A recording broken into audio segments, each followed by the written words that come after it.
Welcome back to the lineup. Last week, the body of 26-year-old social worker Kimberly Jacobs was found in a bathtub filled with water in her apartment. But here's the bizarre twist. It's kind of baffling. The victim didn't die from drowning. She was actually strangled, and police are now looking for leads.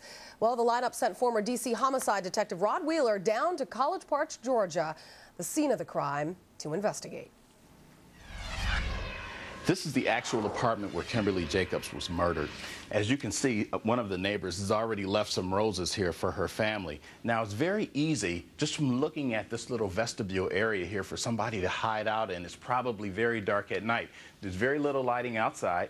And also, if you look at this light bulb right here, it appears as though this light bulb hasn't been changed in a while, and that's as evident by looking at the spider web surrounded. Now, if the suspect committed the murder inside this apartment, as we know he did, he probably ran out the apartment this way, ran down this stairwell here, and again, this is the exact same stairwell that actually leads to the back of the apartment building, down the wooded area, and out to the main road.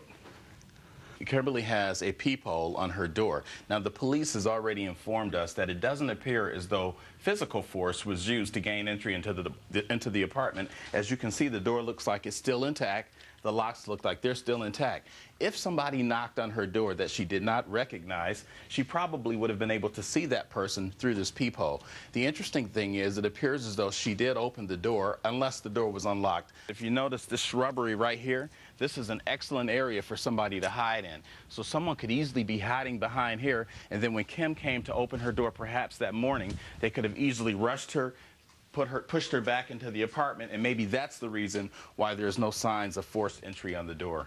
Anytime you have a rape of a female, especially in an apartment complex, usually it's committed.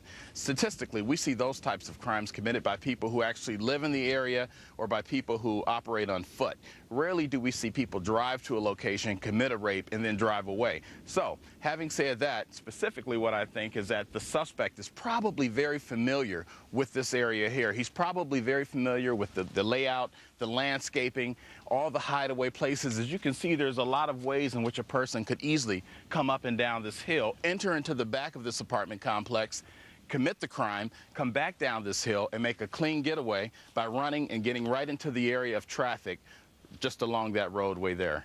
Let me just show you this real quick. Right down in here, there's an underwater passage. As you can clearly see, that any suspect, if they were to commit a crime and they wanted to run out this way, they can easily go through this dark tunnel located right here. And this tunnel actually leads directly across the street to another apartment complex where there's a lot of people in it as well. There's no cameras around here. There's no locks around here. This is what you consider an unsecured development. This is anything but security. An unsecured development there. Kimberly Jacobs was strangled, though she was found in a tub of water. Police say they don't know why the killer tried to make it look like a different kind of murder. So why would he do that? Back with us, forensic pathologist Dr. Cheryl Wecht.